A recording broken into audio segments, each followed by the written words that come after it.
বিসমিল্লাহির রহমানির রহিম। আসসালামু আলাইকুম। কেমন আছেন আপনারা সবাই? আশা করি ভালো আছেন। আমি রুজিনা কুকিং অ্যান্ড বলতে চলে আসলাম আপনাদের সামনে আজকে অসম্ভব মজাদার এবং অনেক সুস্বাদু একটা রেসিপি নিয়ে। আজকে আমার রেসিপিতে থাকবে রেস্টুরেন্ট স্টাইলে একদম ঘরে থাকা সামান্য উপকরণ দিয়ে সবথেকে বেশি মজার পিজা তৈরি। তো অবশ্যই আমার সাথে থাকবেন। তো চলুন কথা না বাড়িয়ে মূল রেসিপিতে চলে যাই, দেখে নিই কীভাবে করে আজকের এই পিজা রেসিপিটা করা হলো।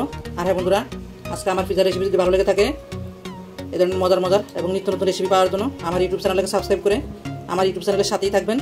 পাশে থাকা বেল আইকনটা ক্লিক করে রাখবেন যাতে করে নতুন নতুন ভিডিও আপলোড করার সাথে সাথে আপনার কাছে পৌঁছে যায়। তো চলুন মূল রেসিপিতে চলে যাই, দেখে নিই আজকে রেসিপি কীভাবে করে করা হলো। তো ভিডিও না টেনে পুরো ভিডিও দেখবেন, আশা করি অনেক ভালো লাগবে। একদম সহজ করে দেখানোর চেষ্টা করবো আজকে রেসিপি। এই দেখেন একটুকু পুড়ে যায়নি, একদম পারফেক্ট। যতটুকু হওয়ার দরকার ততটুকু একদম সেম রেস্টুরেন্টের মতোই হয়েছে।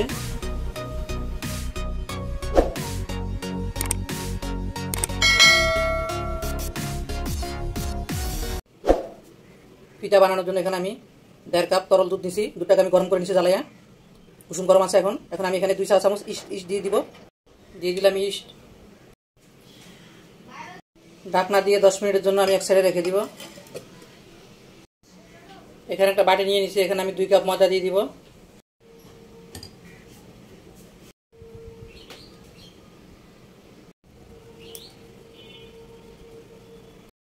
দিয়ে দিব 2 চা চামচ চিনি, স্বাদ মতো লবণ,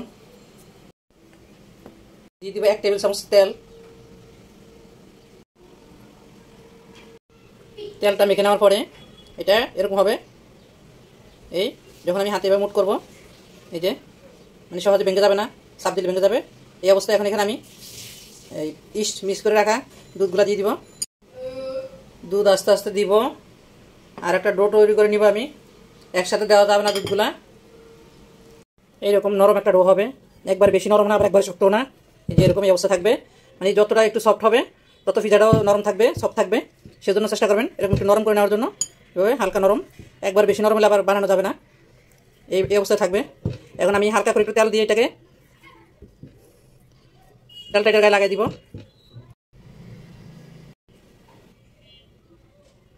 হালকা অল্প করে একটু তেল দিব, তেল আবার বেশি নিলে আবার নরম হয়ে যাবে ডোটা।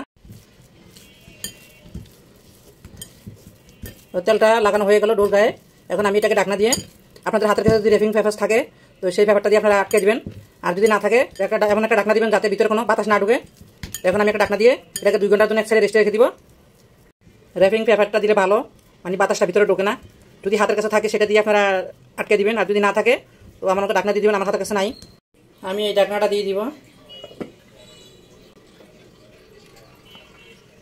চুলা একটা তেলের কড়াই বসিয়ে দিছি আমি। এখন এখানে আমি একটু সামান্য করে তেল দিছি, 2 চা চামচের মতো। এদিকে আমি কিছু চিকেন কেটে নিছি, এই যে হাড় ছাড়া চিকেনের মাংস, এই যে পাতলা পাতলা করে এইভাবে করে সাইজ করে কেটে নিছি। এখন আমি এগুলো দিয়ে দিব এখানে। বিসমিল্লাহ। চিকেনগুলো আমি আগের থেকে ধুয়ে পানিটা ঝরাই নিছি। তো এখন আমি এখানে দিয়ে দিব 1 চা চামচ থেকেও একটু কম রসুন বাটা, 1/2 চা চামচ আদা বাটা, দিয়ে দিব স্বাদ মতো একটু করে লবণ, দিয়ে দিব 1/2 চা চামচ গোলমরিচের গুঁড়া, কালো গোলমরিচের গুঁড়া, 1/2 চা চামচ মরিচের গুঁড়া। আপনারা চাইলে এখানে সাদা গোলমরিচের গুঁড়ো ব্যবহার করতে পারবেন। আর দিয়ে দিব সামান্য করে একটু জিরার গুঁড়া। জিরার গুঁড়া পুরোটাই অপশনাল, আপনারা স্কিপ করতে পারেন। আমি দিয়ে দিলাম, আমার কাছে ভালো লাগে সেজন্য। এখন আমি নেড়ে চেড়ে দিয়ে দিব ঢাকনা। আমি আর কোনো পানি দিব না এখান থেকে যে পানি বের হবে এটা দিয়ে আমি সিদ্ধ করে নিব। এটাকে দিয়ে দিলাম ঢাকনা। চুলা আঁচটা একদম লো করে দিছি। চলে আসলাম পরবর্তী ধাপে। আমার মাংসটা চুলার হইতে থাক, আমি এদিকে এই যে ডোটা করে নিছি সেটা এই যে দেখেন ফুলে একদম ডাবল হয়ে গেছে। এই যে আমি আসলাম 1.5 ঘন্টা পরে। এভাবে আঙ্গুল দিয়ে এভাবে একটু চেপে দিবেন, বাতাসটা বের হয়ে যাবে। এখন এটাকে ভালো করে একটু মতে নিতে হবে 5-7 মিনিট লাগাইয়া।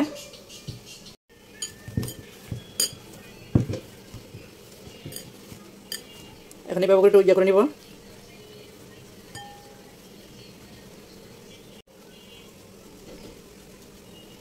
আজকে আমি যতটুকু ময়দা এখানে নিছি, 2 কাপ ময়দা নিছি।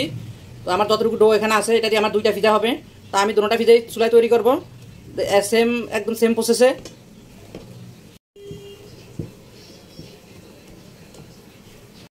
এখন আমি ডোটাকে মাঝখান দিয়ে 2 ভাগ করে নিব, সমান করে 2 ভাগ করে নিলাম। অর্ধেকটা আমি বাড়িতে নিয়ে ঢাকা দিয়ে রাখছি, আর অর্ধেকটাকে এই যে এখন আমি একটু বেলে নিব হালকা করে ঘুরি দিয়ে।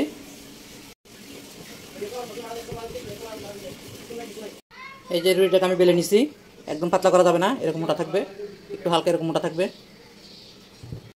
এখানে আমি একটা প্লেট নিয়ে নিছি, এই যে এটার ভিতরে আমি এই রুটিটাকে বসাবো।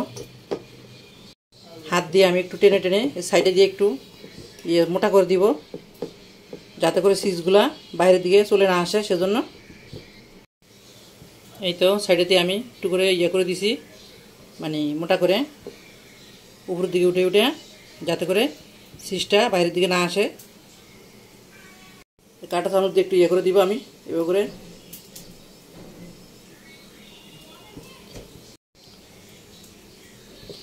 যাতে করে ভিতর থেকে বাতাসটা বের হয়ে যায়। এই যে করে নিলাম। চলন চুলার কাছে দেখি আমার চিকেনগুলো কীরকম হয়েছে। এখন আমি রুটিটাকে 10 মিনিট রেস্টে রেখে দিব, তো এটা আরেকটু ফুলবে। এই যে এদিকে চিকেনগুলো কিন্তু হয়ে গেছে। এখন চিকেনগুলো নামে আমি ঠান্ডা করে নিব, আর ওদিকে রুটিটা রেস্টে থাক 10 মিনিট। দেখেন পিজার রুটিটা 10 মিনিট রেস্টে থাকার পর এটা অনেকটা ফুলে গেছে। এখন আমি এখানে প্রথমে সস দিয়ে দিব। আমি এখানে পরিমাণ মতো টমেটো সস দিয়ে দিলাম। আমার হাতের কাছে পিজা সসটা নাই, আপনাদের কাছে থাকলে আপনারা দিয়ে দিবেন। আমি মনে করি পিজা সস আর এই টমেটো সস দিলে স্বাদ একই রকম আসে, কারণ আমি দুটোটাই খেয়ে দেখছি। এখন আমি ব্রাশটা দিয়ে পুরোটা ছড়াই দিব।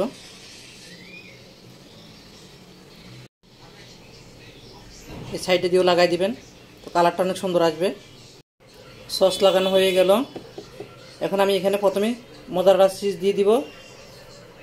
সাইডে দিয়ে সসটা দিলে একদম রেস্টুরেন্টের মতো পিজার কালার আসবে। এখন আমি তো চিজ দিয়ে দিই, চারিদিকে একবারে পুরোটা মধ্যে ছড়াইয়া। এই তো চিজ দিয়ে দিলাম। দিয়ে দিব কিছু ক্যাপসিকাম। আপনাদের হাতের কাছে যদি 3 কালার 2 কালার ক্যাপসিকাম থাকে আপনি দিয়ে দিবেন, রেড কালার অথবা ইয়েলো কালার। তা আমার হাতের কাছে শুধু এটাই আছে, সবুজটাই আছে, গ্রিন কালারটা, তা আমি এটাই দিয়ে দিলাম। ক্যাপসিকাম না দিলেও কোনো সমস্যা নাই, ক্যাপসিকাম দিতেই হবে এমন কোনো কথা নাই, এটা আপনারা বাদ দিতে পারেন। এখন দিয়ে দিব আমি এখানে কিছু পেঁয়াজ কিউব করে কেটে নিচে, যে এখন আমি এগুলো দিয়ে দিব এখানে। আপনাদের হাতের কাছে যদি টমেটো থাকে আপনারা টমেটো এভাবে করে, আমি যেভাবে ক্যাপসিকাম কাটছি এভাবে করে টমেটো কেটে দিবেন, লাল টমেটো, দেখবেন খেতেও ভালো লাগবে, আবার দেখতেও সুন্দর লাগবে। তো কি আর করার, আমার হাতের কাছে নাই, দুঃখিত, আমি দিতে পারলাম না। পেঁয়াজও দিয়ে নিলাম। এই যে এখন আমি এখানে চিকেন দিয়ে দিব।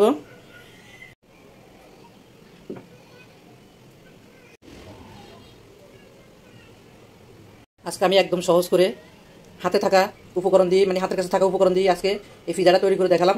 খেতে কিন্তু হবে একদম রেস্টুরেন্টের মতো। আপনারা একবার হলো ঘরে এই পিজাটা তৈরি করে খাবেন, আর খেয়ে কেমন হয়েছে অবশ্যই কমেন্ট বক্সে কমেন্ট করে জানাবেন। চিকেনও দেওয়া হয়ে গেল, এখন আবার উপর দেওয়া মোজারেলা চিজ দিয়ে দিব। চিজ দেওয়া হয়ে গেল, এখন আমি এখানে উপরে অরিগানো দিয়ে দিব। অবশ্যই চেষ্টা করবেন অরিগানো দেওয়ার জন্য, অরিগানো দিলে একদম রেস্টুরেন্টের যে পিজার একটা আসল স্বাদ, অথেন্টিক স্বাদ, সেই স্বাদটা পাবেন। এই যে দিয়ে দিব পিজা অরিগানো। এটা যে কোনো সুপার শপেই পাবেন, বড় বড় দোকানে পাবেন, মুদি দোকান বলে সেগুলোই পাবেন। এখন আমার সব দেওয়া হয়ে গেল, এখন আমি চুলার কাছে চলে যাব। চুলা আমি আগে থেকে একটা পাতিল বসা দিছি, এখন পাতিলের ভিতরে একটা স্ট্যান্ড দিয়ে দিব, চুলাও জ্বালানো আছে। এখন আমি পিজার প্লেটটা দিয়ে দিব। সাবধানে দিতে হবে, কারণ যেহেতু পাতিলটা গরম হয়ে গেছে। এখন আমি ঢাকনা দিয়ে দিব। ঢাকনা দিয়ে এটাকে আমি চুলার আঁচটা লো এবং হাই হিটের মাঝামাঝি রেখে, লো এবং মিডিয়ামের মাঝামাঝি রেখে আমি এটাকে 20 মিনিট বেক করে নিব। চুলার জালটা এখন আমি বাড়ায় রাখছি, 5 মিনিট এভাবে বাড়তি থাকবে। পরে আমি মিডিয়াম এবং লো হিটের মাঝামাঝি করে দিব। ফিরে আসলাম 20 মিনিট পরে, দেখি কি অবস্থা। এই যে দেখেন, মাশাআল্লাহ মাশাআল্লাহ, আলহামদুলিল্লাহ, দেখেন কত সুন্দর হয়েছে। একটু চেক করে দেখি ভিতরটা কিরকম হয়েছে। এই যে ভিতরটা হয়েছে দেখেন। আমি এখন এটা চুলা থেকে তুলে ফেলবো। তুলে আমার আর 2টা বানাইছি, আর একটা বসাই দিব।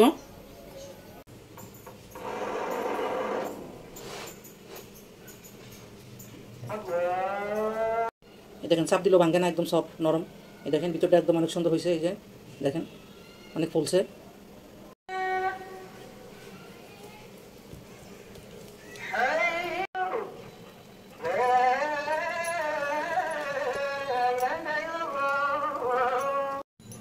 এই তো পিজাটা আমি কেটে নিলাম। গরম গরম কাটতে হবে, এটাকে গরম গরমই খেতে হবে, পরিবেশন করতে হবে। কারণ ঠান্ডা হলে চিজটা যখন শক্ত হয়ে যাবে তো এটা আর খাওয়া যাবে না, আর খেলেও মানে ভালো লাগবে না। এই যে দেখুন মাশাআল্লাহ। আজকে আমার এই পিজার রেসিপি যদি ভালো লেগে থাকে আমার ভিডিওতে লাইক দিয়ে দিবেন, শেয়ার দিয়ে দিবেন। আর যে সকল আপুরা ভাইয়া ইতিমধ্যে আমার চ্যানেলকে সাবস্ক্রাইব করেছেন তাদেরকে অসংখ্য ধন্যবাদ। আর যারা এখনও করেনি প্লিজ আমার ইউটিউব চ্যানেলকে সাবস্ক্রাইব করে আমার ইউটিউব চ্যানেলের সাথেই থাকবেন। ভিডিওটা আসে পর্যন্ত সবাই সুস্থ থাকবেন, ভালো থাকবেন। দেখা হবে নতুন করে রেসিপি নিয়ে পরবর্তী ভিডিওতে। আল্লাহ হাফেজ। এই দেখেন কতটা সফট, কতটা নরম, এই দেখেন পিছনটা দেখেন, এই যে